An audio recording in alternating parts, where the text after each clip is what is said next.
Hey, what's up, y'all? It's me, it's Sean. And what you're about to check out is probably one of the best conversations I've ever had. It's with my brothers, Bell Biv DeVoe. Now, you're going to see part 1 right here. But if you want to check out part 2, you got to join the Patreon community on that note. So make sure you do that, and you'll be able to see part 2. But in the meantime, enjoy part 1. Hey, what's up? This is Bell Biv DeVoe and this is On That Note. with Sean Stockman. Now you know. Yeah. Welcome, everybody, to another exciting episode of On That Note. Of course, this is the place where we speak a language we all understand, and that is music. Now, before we get into this amazing conversation, make sure y'all join the On That Note Patreon community. All you got to do is just go to Patreon, look for On That Note, hit the subscribe button, and you own, all right? And you'll get exclusive videos, you'll get exclusive footage, pictures, all that personal stuff that you can only get from the On That Note Patreon community. Now, my guests today are 3 guys I call personally the anchor of the greatest group of all time. These gentlemen are the true definition of what being an artist is all about, throwing all caution to the wind and expressing themselves in a way that exudes pure emancipation and a shedding of the old skin and embracing the new skin, which actually was who they always were anyway.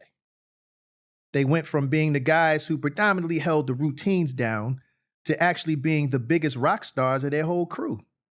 They showed that they were the most avant-garde, the most musically progressive, the grittiest, the sexiest, and the most fun.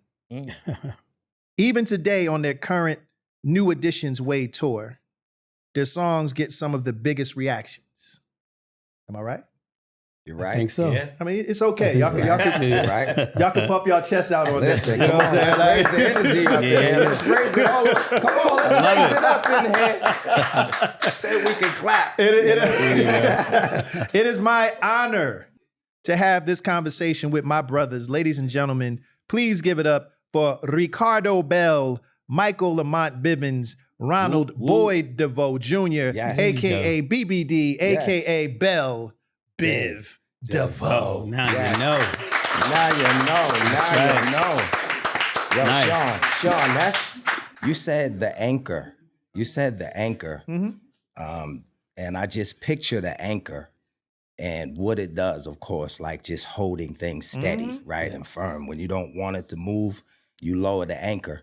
But then you see the one side of the anchor and the other side, and then the middle that's attached to the chain. And you got 3 right there, and I was just visualizing that. That's big. That's about that? powerful. Yeah. We might need to, one of our businesses The anchor. have to be the anchor. There you go. Has to Thank you be. for that. I'm just saying. Thank you for We're gonna that. take We're going to that. pay you just a little bit of publishing right. on it. Just give me a shout. I'm good. A little you bit go. of publishing. I'm good. How y'all feel? Man, we feel good, man. Good? Yeah. How's touring? Oh my God. How's touring going? How's You that said going? it. It's fun. Yeah, the tour Uncle is Stro yeah. says, have fun. Yes. Most importantly, have fun. If it's not something that you love to do, then you shouldn't be doing it ultimately. Right. Everything else is a stepping stone to get to doing what you love to do. To do it at the highest of levels with 2 acts, that have done it in the same capacity, Boyz II Men and Tony Braxton. And to know that this was something that we spoke into existence probably 15, 20 years ago. Like we wanted to do a show of this magnitude, like the Motown reviews. How do we put Diana Ross and Smokey Robinson and the Temps and the Four Tops on one stage and the Jacksons on one stage? Yeah. And so to know that it took 4 decades plus, and for you guys to do everything that is amazing that you were able and still able to accomplish, and Tony on top of that, and how that intertwines within a night of excellence, it's fun and it's impactful, to me. Yeah, it was all in God's timing. It's just like you said, like we talked about this for a long time, and there were feelings about it because we wanted it to happen at certain points. I'm speaking on behalf of my own crew or whatever, but it just wasn't time. Right. It wasn't time yet. So this was the perfect time, and because of it, and I'm gonna say it with every conversation we have with anybody in our immediate crew, like this tour is one of the top 5 tours, grossing tours in the United States right now. Right. Like, so That's a clap. yeah, that's That is a clap. That is a clap. That's a clap. Come on, Mike. You know what I'm saying? So, you know, we're really touching some folks Right. in a real way, and I've heard nothing but great things about it, not just from my family or whatever, but from people online and people talking about it. Like, I don't know. I guess we meant to do it, but organically, it's become an experience Yeah. Right. for everybody. People are leaving exhausted, Right. Right. happily, Right. you know, And wanting to tired, come back. feet hurt, bunions Searching activated. Ticketmaster and everything else. How many more shows do I have to be able to Right. catch another one? Yeah. Right. Mhm. You know, so I think we did the public a service. I do too. I think we didn't try to be different. We just wanted to be ourselves. Y'all's records are y'all's records. It's just that you're performing in a different room and it's smashed in with New Edition's music and Tony's music and it's staging, you know, and it's rehearsal. It's all of the things we committed to last year that people are seeing in fruition this year. Because you could go on tour, but you don't have to practice to go on tour. You could just show up. Right.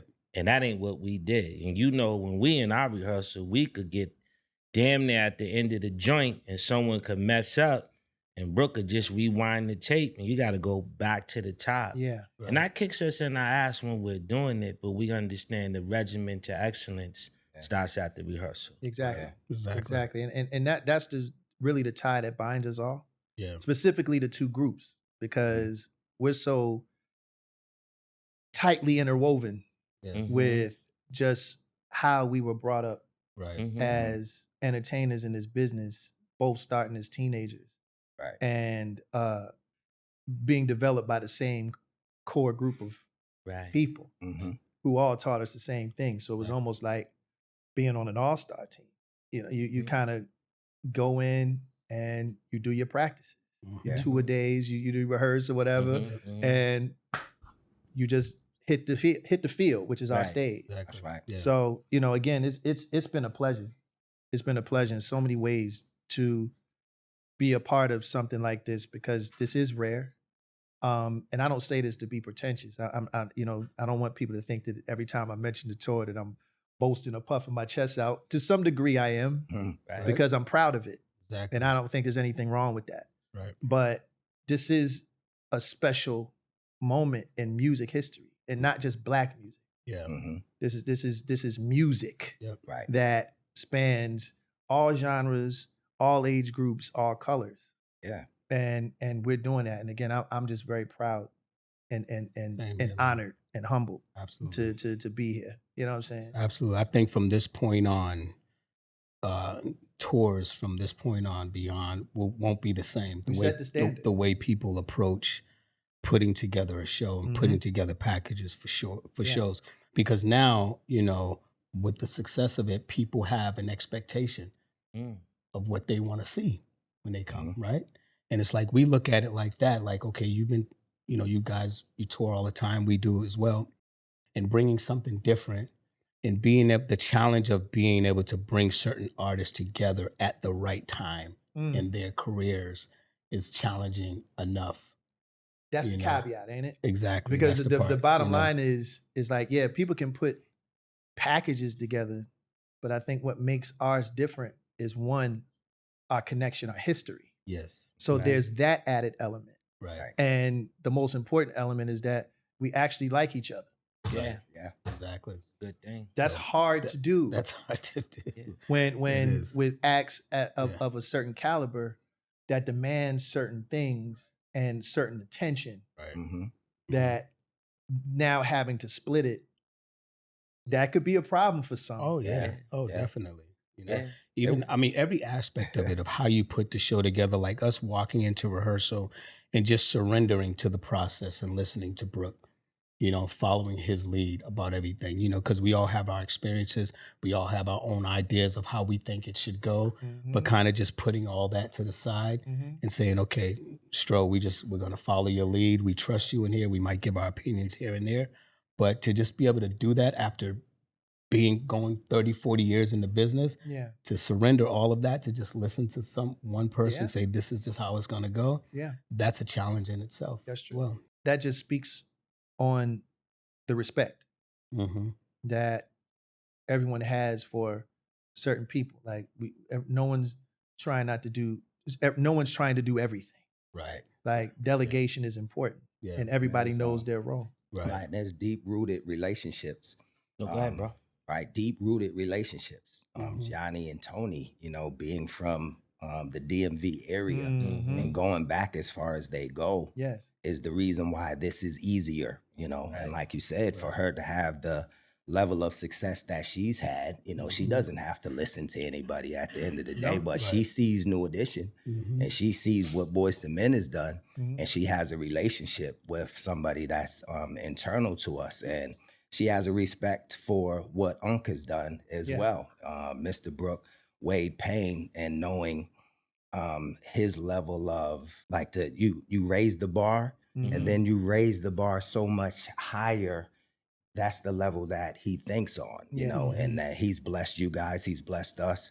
And there was no way that anyone really could come into this fold and deny that to a certain extent. But, if your ego is not in check, and we've talked about other artists that were potentially ones that would possibly fit on this tour, but ultimately it landed exactly where it needed to land, and the three that we have. And I know you were going to say something, Mike. No, I was going to say on that note, right? Yeah.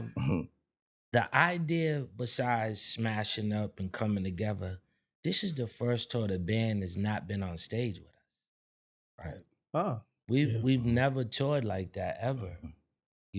So to have a clean stage because of all of the moving parts is different.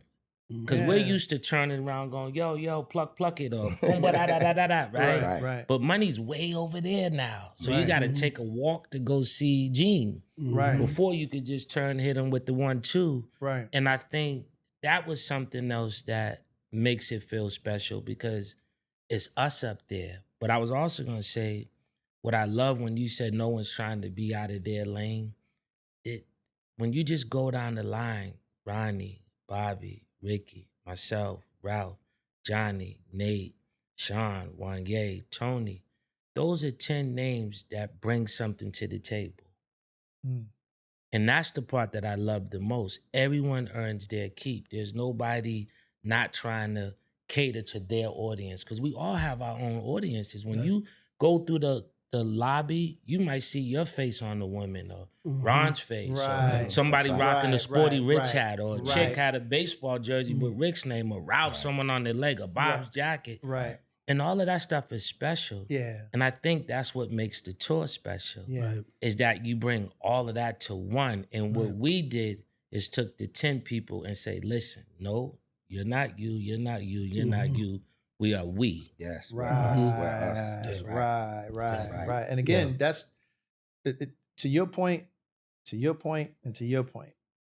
This is why this is special because it's deeper. Because you're going to see it if we haven't already seen it. Yeah. The money grab. Right. Yeah. The land grab. Oh, they did it. Hey, who can we call? Let's put them together. All right, cool. Let's go on ChatGPT. Who would be from analytics and algorithms? Who could be right. That corny shit. Right. And it's gonna be a lot of people that is going to do corny shit. Yep.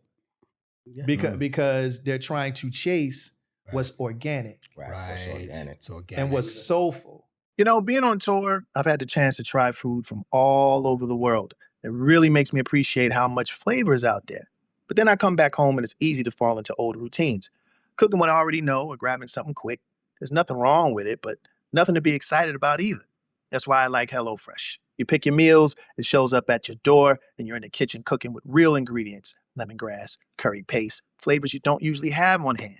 You're putting something on the table with real flavor, little spice, little character, something you're proud to serve. Now, you're not just eating to eat, you're in the process, cooking, taking your time, and sharing that with the people you love. Because when it comes down to it, nothing hits like home cooking. I use HelloFresh, and you should too. Go to HelloFresh.com/OnThatNote10FM now to get 10 free meals plus a free NutriBullet Ultra Plus 2-in-1 compact kitchen system, a $189.99 value on your third box. Free meals applied as a discount on the first box. New subscribers only, varies by plan. Must order the third box by May 31st, 2026. Right. One of the things that speaks to what Mike was talking about in rehearsal in January, you have our dances, you have Tony's dances, you guys are your own dancers, and let's give it up for Boys to Men, ladies and gentlemen. Yo, I talked to my brother today, my brother Rob, and he said, yo, Boys to Men, like I they dance like they've been dancing that way since day one. Like, honestly, I mean, him watching you guys' progression and all of the above, like, he notices the difference. But the dancers, right? We got our 6, they have their 6. But Mike, came to the table and said, yo, this is a peace mission. Like, it's not about competition. Right, no like competition. you said, bro. we're one, yo. Like, we got to do this for us at the end of the day. Like, and if there's any other mentality, it's not going to work. We needed to check itself at the door, at the end of the day. And I just wanted to that's say real that. talk, big bro, because that was important. Because if you let that shit get into what we doing, it's going to fuck it all up. The crews we don't have need done shit that. in our background that have blown up in major ways. Nah, And and like that you was said, from day one. As that's soon as right. I seen them, I said, listen, it ain't y'all against them. Y'all are together. Yeah. And hopefully Brooke will put us all on a song together, but we can't talk about that because we don't control the flow. We just make sure we do what we do. Sure. And I was going to say to what Rob said about y'all, like, to me, watching like boys, I be cracking up too, right? Because they are killing it. It's so Motown Philly, man. Like, it makes me so proud. But go ahead. You know where I'm at with it. I'm like, yo. Yeah. You know what I'm saying? Yeah. Like, whatever. We here now, right? Right. And so I'm smiling, waiting to creep out to do my part, but I get dressed so fast, I can't miss the breakdown and shit. I can't miss it. And it's so electrifying because y'all is like y'all hitting that Lambo. Y'all like 90 miles per hour with it. Yeah. There are acts that we've been out with, right? Mm-hmm. And let's say the Force MDs, right? Where we just had to really be on our double A game. Like, okay, we seen the lineup. Okay, this is an easy night for us, right? Like, we know we're gonna kill it. But certain people, and it lends to that. Like, when we see you guys, under the stage, we got the monitor right there, and just watching your professionalism and how you took something that was like coal, and turned it into the diamonds, right? And where you guys are through the residency and your ups and downs, we've all been there. Like, even BBD, there were times where, there were 150 people, in front of us in this basically outdoor amphitheater that could have probably had, 5,000 or 6,000, right? Yeah. But to see that, and to revel in that, and to really, I don't even know if that's a word or not, but on that note, to watch it and to feel like, okay, when it's our time, we got to get out there and be sharp because our guys are taking heed, they're practicing. You guys show up, to your sound checks, you're making sure your sound is right and all of the above, like. Those kinds of things are inspiring to us when we may be falling off of our A game sometimes too. So. And I'm going in to elaborate, unless you going, Rick. Go ahead, bro. Remember we was in Vegas and we had the little conversation and I said, you know what makes it special? From all of the trials y'all did performing and making sure besides the singing, which we know was the craziest shit in the world, right? Man. Working on that stage persona, the Vegas, and what you were saying, what you was going to allude to, some of the things y'all had to go through to build back up your audience, right? That's almost like a boxer in the gym sparring, waiting for the big fight, right? And remember I said, it wasn't supposed to happen then. Because the Sean you are now, back in the 90s, isn't that same entertainer. Absolutely. Right? Remember we was talking in the thing? Absolutely. And I said, so what makes it special is y'all have grown into what was being put in front of you years ago. You own it now. Each one of y'all own y'all's identity, and it comes across that way, right? And then when you match that up against Tony and us, that's what also makes the show explosive, because everybody is at the level that you're supposed to be on a tour like this. Rep your shit, show what you all about, be the ultimate entertainer, and always remember when the song is over, what you do. Take a beautiful bow and end that shit with class, right? Yeah. And that's what we was talking about. And that's what y'all represent in them suits. Like what Ron saying, y'all represent class. And it's entertaining to us because we're getting dressed and we watching y'all every night and we're watching Tony. So it makes it when y'all toss us the ball, we come with that shit because we just seen, you know what I'm saying? We like, all right, that's what we doing. Go ahead, Slick. Exactly. Nah, right. I mean, I won't even front and say that part of the motivation is knowing that y'all are watching. Like y'all were the catalyst for us, and we don't make that a secret.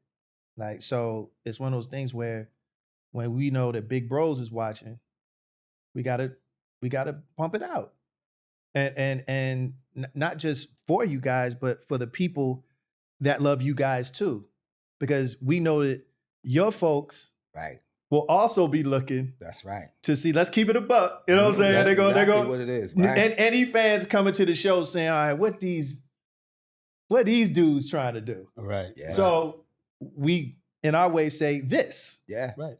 Yeah. You know what I'm saying? That's reciprocal. So when people do leave, they go, all right. Right. All right. Yeah, they still may not give it all the way up, but it's still kind of like, They they're like, do. all right, They do. they did okay. They did okay. No, they Listen. do. It's all good though. Yeah. Because we understand the nature of this. And we understand that people, they endure, or rather they take us in personally. Yeah. Yes. You know, the NE for Life is personal. Oh, yes. You know what I'm saying? They got love for the legacy. Yeah. Just like our boys to men, we call them soldiers. You know what I'm saying? Like they take this personal. That's you know right, what I'm saying? that's So, right. and we understand that, as they should. So we don't deflect it at all. We welcome it because that's what you taught us. Facts. You understand what I'm saying? Like when we go on stage, like Biv, we used to do this, right? We'd be on stage, say like we about to perform with Jodeci. Right. Oh, talk about Joe, competition. Joe, Talking about Biv competition. is an he's an antagonist. Yeah. He'll come on stage. He'll come in the back in the dressing room.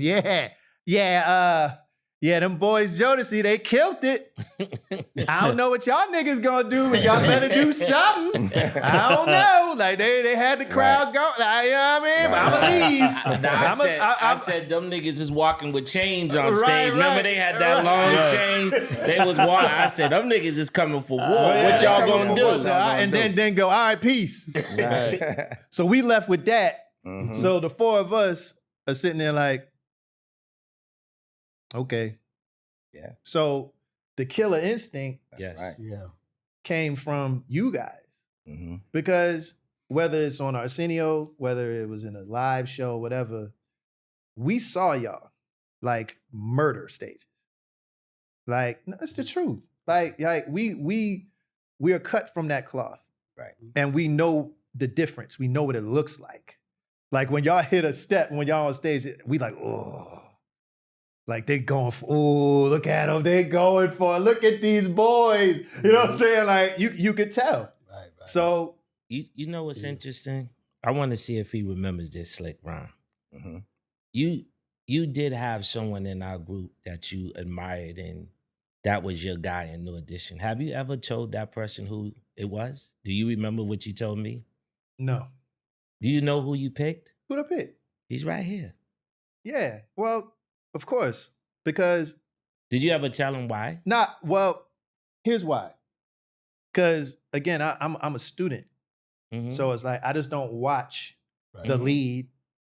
I watch everybody. Right. And what I was always most impressed about Ron is that not only does he execute every step, but it's the swag that he does behind it. Like when he's doing the backup steps or whatever, it's with such a precision and energy. Mm-hmm. And then when you did the Bell Biv DeVoe thing, it was more like, all right, here he comes. He's standing out. Mm-hmm. And I saw myself in you. Mm-hmm. You know what I'm saying? Like we kind of have the same sensibilities. Mm-hmm. If you know what I'm saying. Like late bloomers. Yeah. Like paying attention to the leads, just not quite comfortable, but still adding value. Yes. Right. Right. But coming into In my group, I was kind of the middle child. Mm-hmm. You know what I'm saying? You had Nate, who had that polarizing personality. Right. Juan, stratosphere. Yeah. And Mike with the voice. Right. So I was like, who am I? You know what I'm saying? Like within the interim of all these, with all of these huge personalities. Right. Here I'm the skinny kid, so that's where I kind of tried to excel, whether it was in the performance and even in the studio. Like, Cooley High Harmony was predominantly Nate with the writing, but the 2 album was predominantly me. I was in the studio. I was here. I was a studio rat. I was producing. I was trying to find myself. Right. I want to share this. Yeah, that's dope. I'm gonna Thank thread you. this conversation. You know what I mean? My wife's favorite singer, and she is so excited when she catches a rose. I don't know how excited she needs to be, Shamari. But yes, you are her favorite singer, man. I appreciate that. Thank you, Mrs. DeVoe. Yes. Now, I'm still threading. I'm bringing it. Okay, I'm coming ahead, to go you, ahead, Rick. cook, I just don't think cook. people know this. And mind you, I haven't asked one question yet. No, check it out. All right, I'm threading this. keep I'm going. threading it. Really? So when he played the album and he heard Cooley High Harmony, this is what you don't know. He listened to Little Things Mean a Lot. Mm-hmm. And he said, this guy got an ill tone. Mm-hmm. That's what he was talking about. Mm. You remember? He was talking about Sean. Yeah. And y'all never had no real interaction. So out of all of those joints, that's the record that he went to, which was really your only real record leading like that. Right? And I don't think y'all ever realized y'all found each other, but I don't know if y'all ever told each other. Nah. Now I'm going to give you the play. Okay. So we in stage and we're doing the Poison, right? And I said, you know what? Yeah, I see what you did. We don't have enough with our crew. Right. So I said, check this. Ron, I'm not going to do that part with you no more. What did I say? Yeah. I said, yo, go get with your man. Right. So now you get to live that. Right. You two get to do Poison, Deadly, Moving It Slow, right? And you happy as shit up there with them too. You rocking your shit, Sean, like you the ultimate partner, right? Flip star. Yeah, you doing your shit. And then I went to Big Bro. I said, listen, I'm going to take Nate. We're going to go up here. I'm going to put him with me on my rap. Yeah. So we moved the group around. So what was the show I came to you, bro? What did I say about Juan? I said, are you okay with... Yeah. I said, Rick, you okay with Juan taking that last chorus? Absolutely. Then that way we have the interaction. Yeah, exactly. And that's how we all end up at the end of the show. And what's dope is even when he allows me to do the intro to Poison, whatever. Again, this is what people wanted to see. Yeah. Right. That's what I'm saying. It just wasn't. Exactly. It just wasn't just us performing. Like it's the actual organic interaction. That's what I'm saying. People after us is gonna have a tough time, fellas. Right. Yeah. Because this is real. Like this isn't just about the look. Right. It's literally about the way we grew up together in some way, shape, or form. So that's hard to duplicate. Yeah. Again, you're going to see a lot of land grabs of people trying to duplicate this because it's successful. But this is successful in a totally different way. Exactly. You know what I mean? So again, I look, we can go on, but it's like, you know, you're going to ask some questions. Yeah. I ain't asked one question. I got all the questions. I got a few. Get it. I promise. Okay. But no, this is good, man. And again, I'm glad that we were able to chop it up in this way and have this type of conversation because, you know, we're all busy men and we all live in different places and stuff like that. And to actually sit And I don't look at this as an interview. This ain't an interview to me. This is more or less a conversation with people that I appreciate. There you go. So this isn't. So when I ask questions, y'all answer them however the hell y'all want. Right. Like this is not a formal thing. We amongst family. Everybody here know each other. Right. You know what I mean? So there's no need to feel guarded at all. you So, but anyway, I like to start. Well, we started like 45 minutes ago, but I like to start off my questions with a segment I call "We Gonna Go Back, Way Back, Back into Time," because what a lot of people, well, maybe now I want to say that what I don't know is who inspired y'all to be musicians. Because one, I want to start around 10, 11 years old for everybody. And I want to start with you, Biv, because I know your ambitions was to be a point guard. You wanted to be a baller, a ball player. Kind of like one of my best friends, you know, him and Bob had the thing. So I'm living through Rick, you know, which was our first lead singer. Yeah. You know? Right. And Benny great on the wing, had a hell of a jump shot. So if I'm playing ball with him, I'm going to give him the rock because Rick got a mean jump shot. And Bob was with me playing ball on my team. So I really didn't have as much musical influence. But the only way I felt music was when we played in the parks. The DJ would play the joints in the layup line. So my first kind of interaction with music was warming up before the game and listening to hot joints because of the DJ, but not to do a talent show or to be a singer or anything. It was being around Rick and Bob. They kind of helped me get there. Yeah. Ron?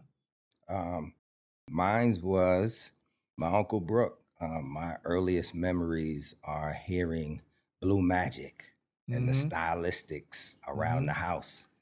And then ultimately seeing him put these groups together. Right. The Transitions and the Untouchables. And even this 16-girl group that he had called Body Construction. Like just seeing them come into my grandmother's apartment right there in the projects. And his, you know, his gift, you know, to make these kinds of things happen. Like that was my initial inspiration to want to get into it. Yeah. Slick? Pretty much, you know, from the age of 10, just, you know, my mom had this big floor modeled record player that, you remember, it played the 45s and it had the 8-track and all of that on there. And just listening to whatever she was playing, from Lou Rawls to Larry Graham to, you know, Lakeside, the Barcades. And me and Bob, our older brothers, hung out together. Yeah. So that's how we met. Oh, okay. And so we would just get together and vibe on music or whatever all the time, just whether at each other's houses, playing different songs and pretending that we were in the band, playing the bass, hopping around and all of that. And then one day after, we all played in this 13 and under basketball league, myself, Mike, and Bob. And after one of the games, we went to this talent show. It was like on a matinee, like during the day, it was like at a local bar, but during the day they opened it up. And it was packed. It was my first time there. And we saw these 5 guys come on, and they had on these dungaree outfits, you know, with bell bottoms. And they sang The Temptations, Can't Get Next to You. Okay. And the girls were just going crazy. Right. And I just remember us looking at each other going, that's what we got to do. Right. We never talked about if we could sing or dance or not. Ever. We just saw those girls going crazy, and they were a little older. They were like 15, 16, 17. Yeah. And we just like, yo, we got to do that. Wow. And someone told us that Brooke was their manager and their choreographer. We struggled with each other with who was going to go and ask Brooke if he could work with us. And Mike got the short straw. He went up to him and asked him. We were hiding behind the corner, like peeking around. I looked back, they were on that wall. I was like, get up. And That's from dope. then on, you know the rest. Yeah, because I always I like to hear, because I've heard everybody's perspective so far. Yeah. In the group, as far as like how the group got together, and it's pretty accurate as far as like it's the continuity. But so you guys, Bob, you and Bob got together. Where did Ralph come into play? Where did Ron come into play? Like, well, how did the whole amalgam come together? Well, Rick, I'm gonna go because it comes to you. Okay. The real thing is this. I was in another group that I knew nothing about. I couldn't do what they wanted me to do. They were my god brothers. Okay. So I'm in this group and I'm supposed to do the breakdown, the dancing part to make the people scream. I didn't understand none of that. So because of the gym, I knew that's what Bob could do. So I asked Bob to join this group called the Intruders. Okay. So Bob and I are in the Intruders together because his thing was to take the heat off of me, something I couldn't do, right? And in the meantime, me and Rick is close through ball. So as you creating me and Bob with the Intruders, then we go to JP. You add in your piece now. Slim. Exactly. So, me and Mike, we lived in Orchard Park, but he lived on the other side of the projects. Me and Ralph lived on the other side. That first group, when we got together with New Edition with Brooke, it was myself, Mike, Bob, a guy named Travis, and a guy named Corey. Okay. And all we did was rehearse. We never did a show. Brooke moved away, and we broke up. Once that group broke up, me and Ralph started singing together because we were in a drill team together, and the director of the drill team was like, "Can you guys sing?"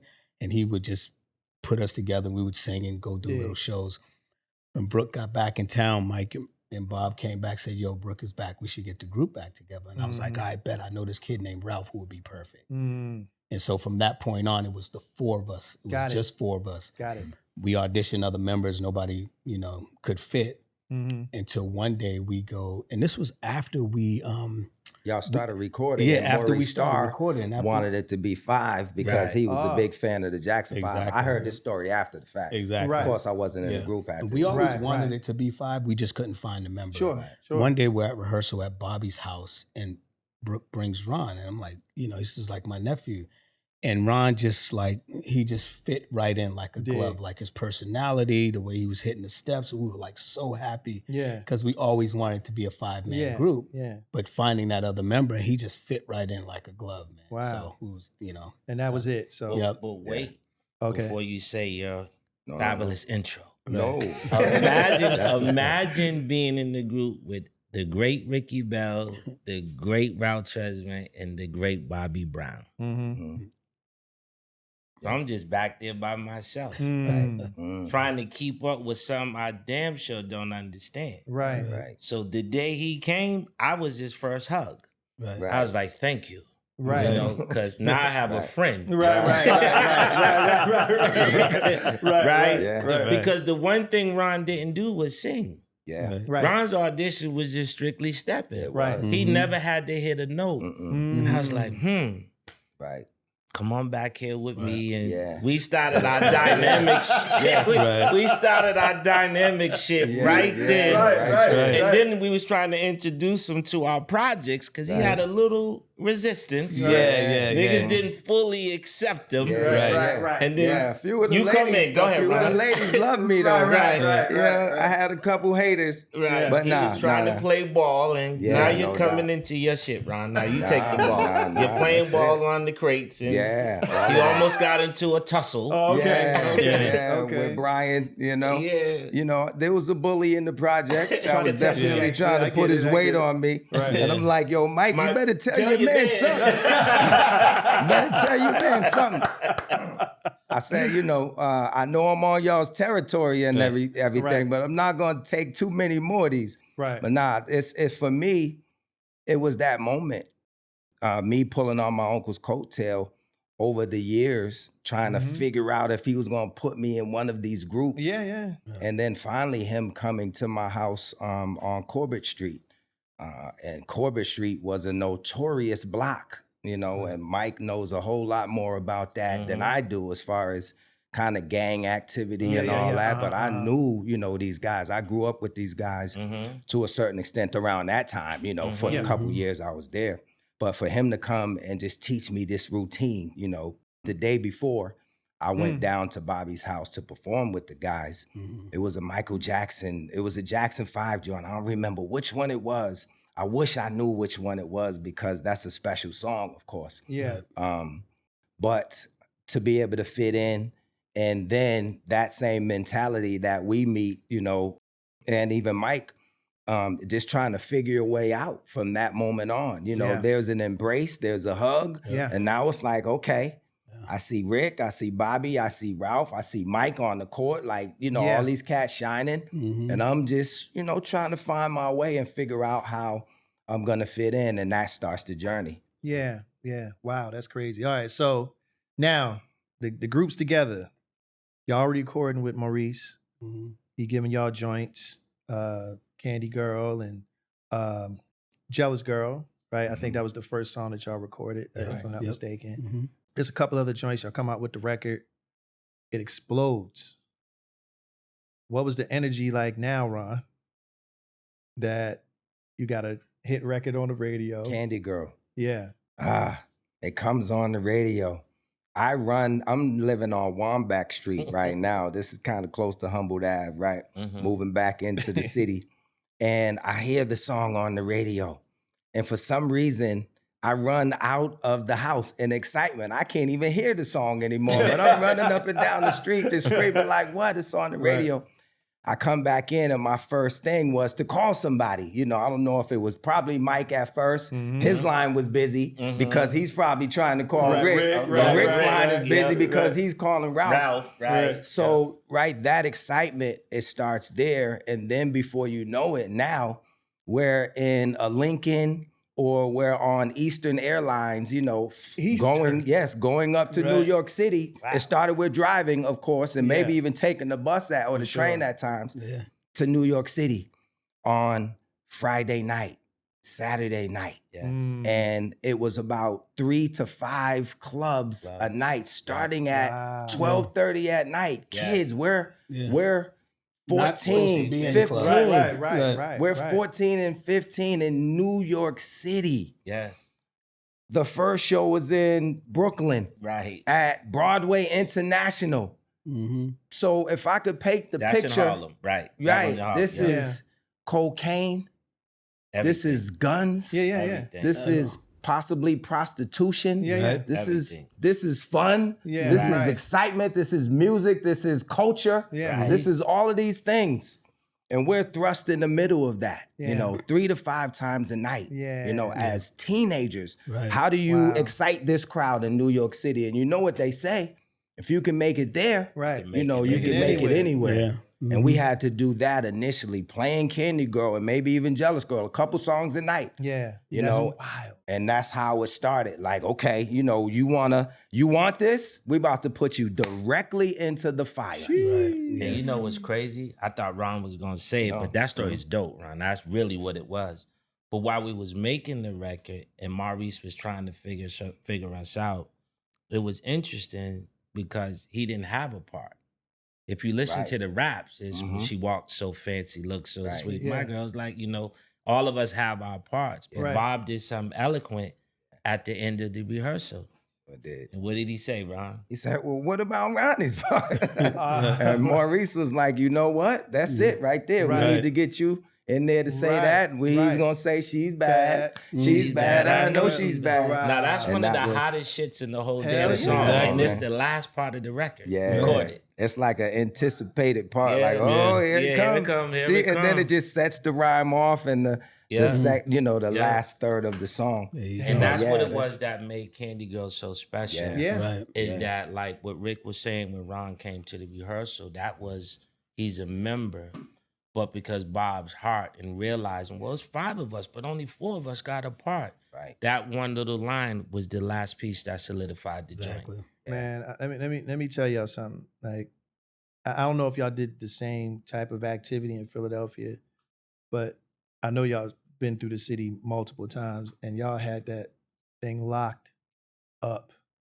Girl, I love Rick. I was so mad at him.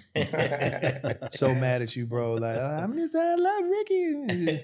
Had the button in the whole 9 yards, and I'm like pissed off because I'm like, hey, who are these? Who? What?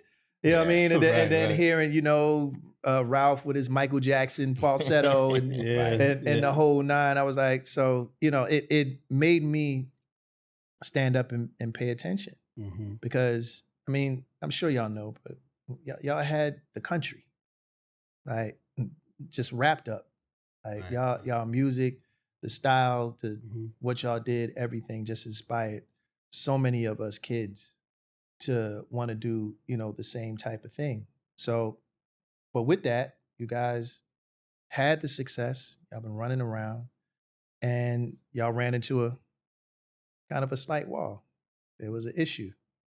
One of the guys, Barrisford, Mm-hmm. and y'all had to come to a difficult decision. Yeah. Like, how was that moment in you guys' career? First off, tell us what led up to that. You know what? I'll start.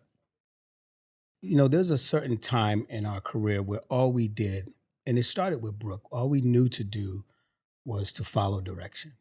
Mhm. We went to rehearsal with Brooke. This is what you're doing. These are the songs you're doing. This is who's going to sing that part, whatever. It transferred to, we work with this management company, Jump and Shoot. Mhm. And working with those guys, it's like we follow direction. A lot of times we jump on the plane, we're moving around. We didn't even know where we're going half the time. Yeah. And so during the time when we're staying in California, we're staying in Hollywood at these kind of apartments. And, we did everything there. We would do all our promotion. We recorded every time we went to California, we were there. And, Bob was hanging out, with certain people, doing his thing. And the way that this, we would go to, say, vocal rehearsal, right? Bob would get there, fall asleep, be in the studio under the speakers, he'd fall asleep because he's been up all night. Right. Or he would just start missing shows and things like that. Mm-hmm. And our managers came to us one day, and the way that it was presented to us, at least from my experience, was like, if you don't make this decision, you're out. Like you have no deal, like everything is over. So it was just presented in that way. And to me, not knowing what I know now, right, at that time was like, oh, shit, I don't want to have to go back to the projects. I don't want, So it's basically like you're presenting it in a way where you're not even leaving me a choice. Like he has to go, and with that said, they'll give him another shot like on his own. But right now, he has to straighten up his life. And if you don't, and the people that he's hanging out with and the life that he's leading or whatever, he's about to destroy all of this for all of you guys. Big. Okay. So that's what was my experience. Was like, well, you're not leaving me a choice. I guess he has to go then. Right? Got it. Yeah. So because of that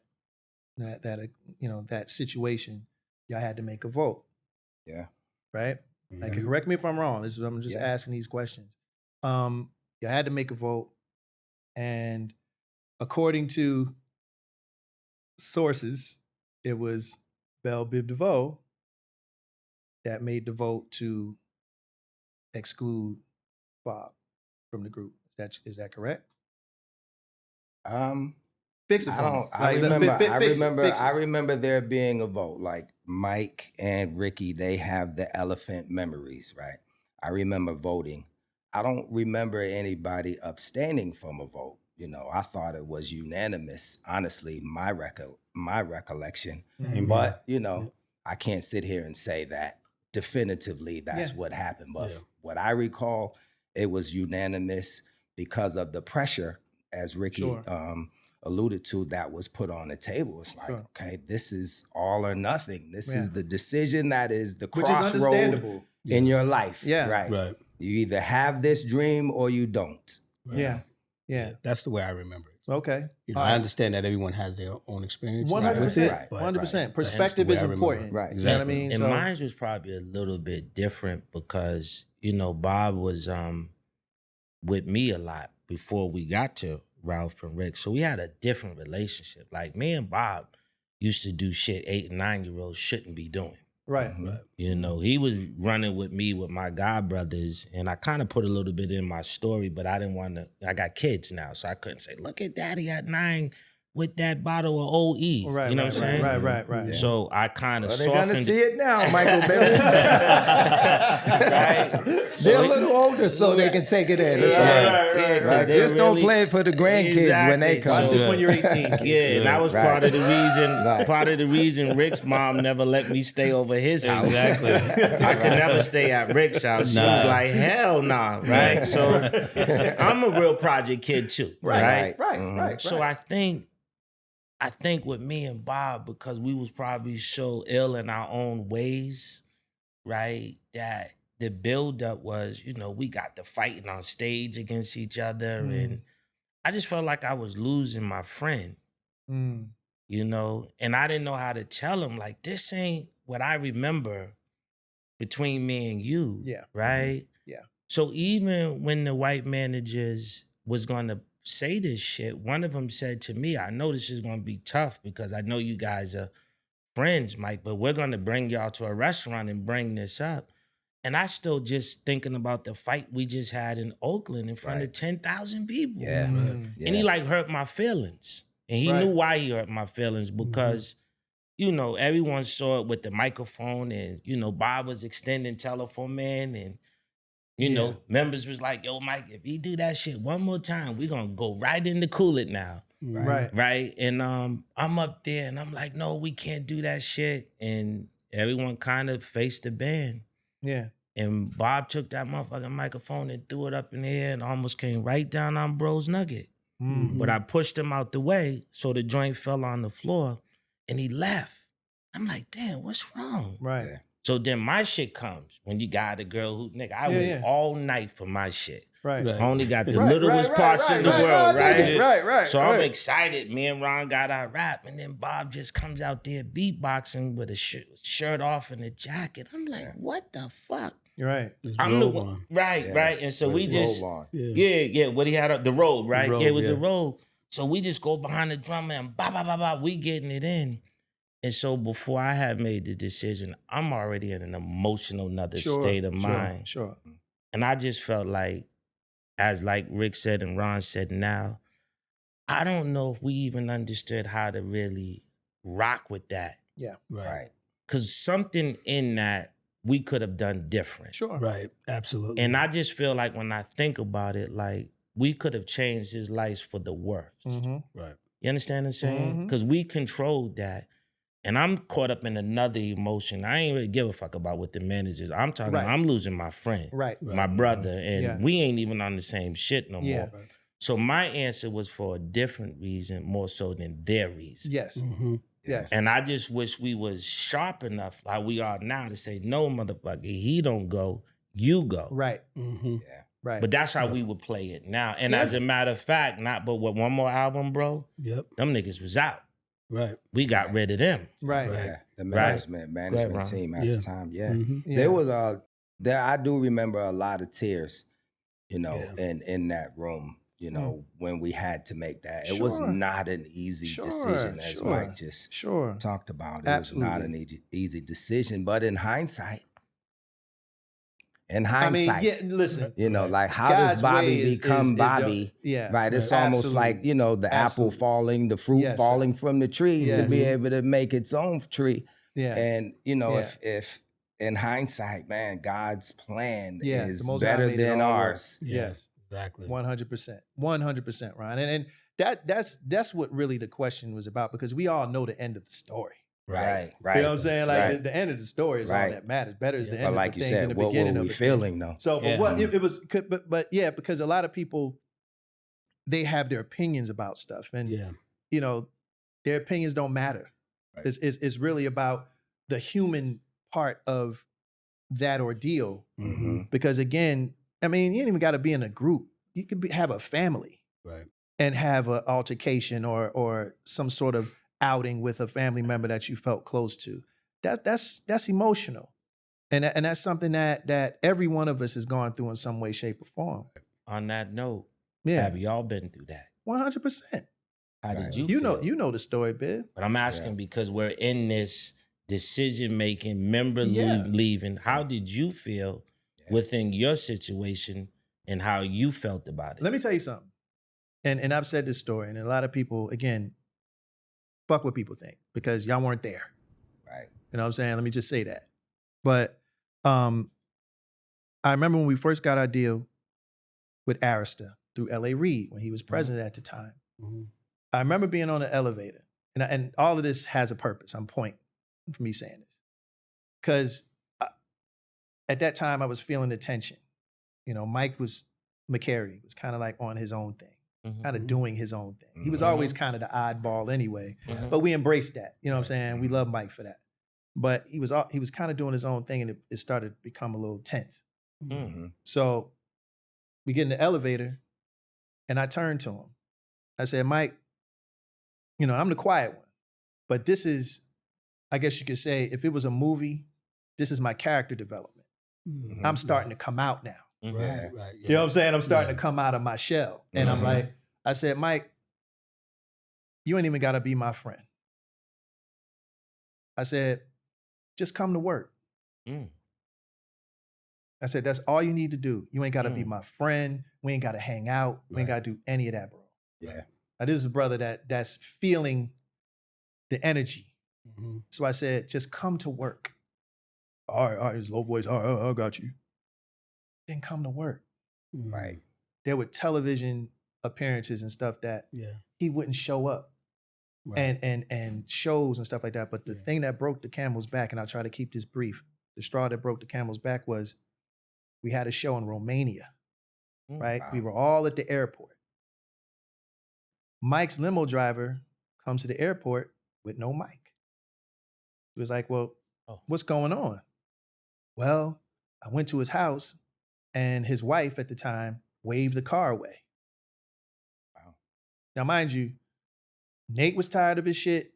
Wanye was tired of his shit. Right. And I was kind of still the one that like, come on, Mike, come on. That moment, I was done. Right. I was done. I was like, okay, this is just disrespectful. Yeah. Not to mention, we got to fly to fucking Eastern Europe with a promoter we never did work before that may have us trapped in the fucking country. Like, you know what I'm saying? Like, I didn't pay for 3, I paid for 4. Right. So all of these things were going through my head. Fortunately, it worked out. The promoter was happy, the people were happy, everybody was happy, but I was still mad. Right. So we get home and I'm like, I'm done with Mike, man. I'm done. So this is when my wife was pregnant with my twins. Mike had people know that he had a really bad back issue. But there were things that just weren't adding up. Like you can't fly a plane, but you drove from Philadelphia to Toronto or wherever it was. And again, if I'm getting it mixed up, but you kind of understand where I'm coming from, in a G-Wagon. Now, if anybody knows anything about a G-Wagon back in the 2000s, it was like riding on a box of crates. Right. Like it was, it was rough. But you got a back problem. So you can't show up to our stuff, but you can take a 4, 5, 6 hour drive in a G-Wagon? I was like, come on, Mike, this ain't adding up. So anyway, he knocks on my door. I acted like I wasn't home. You know, because my wife was pregnant with my mother-in-law. I was like, I'm not trying to do this with him. So I just kind of kept it quiet. Wanye literally lived 2 minutes from me, around the corner. He calls me 10 minutes later. Yo, man, Mike's here. It's like, all right, I'll be over. All right, so drive over. Mike's sitting on the couch with a smile on his face. I'm pissed, right? So I'm sitting across from him.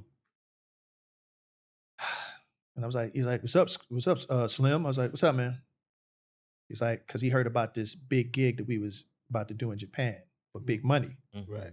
So he was like, when are we going to Japan? And I'm making the story short. I said, when we going to Japan? I said, we ain't going nowhere. Right? He was like, so we joined a little bit back and forth. He was like, yo, give me the number to Johnny Wright. He was our manager at the time. I was like, I ain't got it. I ain't got the number. Right? I had the number, but I was I ain't got the number. So make a long story short, Wanye goes upstairs. So me and Mike are still talking. I guess I said something to piss him off. You know what I'm saying? So he walks up to me, grabs me by my shirt, picks me up and slams me on Wanye's kitchen table. Wow. So just the bad back dude. Wow. Right? So I'm thinking of all of this while all of this is happening. My back is sore. You know what I'm saying? I'm blocking punches. You know what I'm saying? The whole thing, right? Wow. So Wanye gets him off. And I say, yo, bro, you out the group. That was it. Damn. So that's the story. Damn. And after all of that, I was one of the least people to want to see him go, because I saw what was going on, Right. but I didn't want it to happen. Right. But he pissed me off. You know what I'm saying? And it was like to the point where I was like, come on, man. Like, I'm riding with you, bro. Right. So to your point, I lost a friend Right. at that point, because I'm bugging out over the fact that, first off, this dude lifted me up and slammed me on my man's table and broke it. Sean, I heard that story. Yeah. I'm more like bugged out that you're sharing it, because we never talked about it. But I heard that, and that like hurt me a little bit too, because I knew at that point y'all were missing separation and conversation, because it led to that situation, right? Yeah. And that's kind of like what happened with us. You know, sometimes when you get in the game and you're not around your day ones, you create shit. Yeah. And you make decisions emotionally. Yes. Instead of that person being there that understands each person individually to show you how to work through it. And Brooke wasn't with us when we was dealing with that with Bob. Right. So we were missing a day one.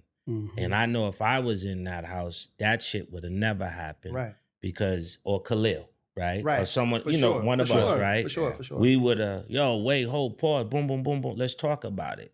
Still hearing your feelings. Yep. Trying to understand where he's going wrong and why are you not being where you need to be.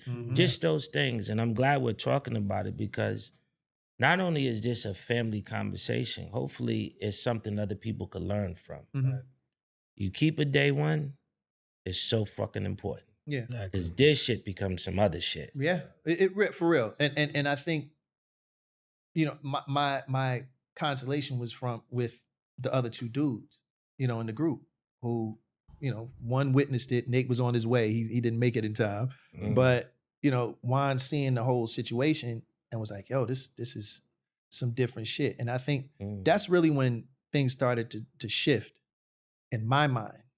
Like, we were already guarded from just past experiences and things that happened, but this really set me off to the point where now I'm like, I'm a different dude now, because I'm like, yo, this is not panning out the way that I thought. I thought we were all going to do this together.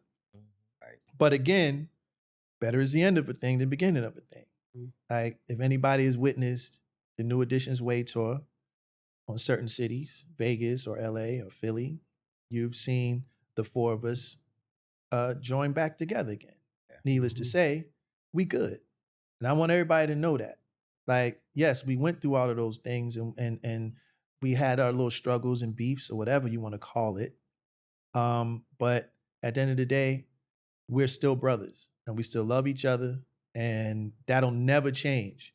But family fights sometimes. Yeah. It's like with New Edition, like family fights sometimes. Right, we get into altercations and disagreements. It's okay. Yeah. And this is what we're trying to say. You know what I'm saying? Yeah. But real quick, this is just part one of this amazing conversation that I'm having with my brothers, Bell Biv DeVoe. Part two is soon coming. So make sure y'all lock into that one, all right? Love y'all, and we'll see y'all next time.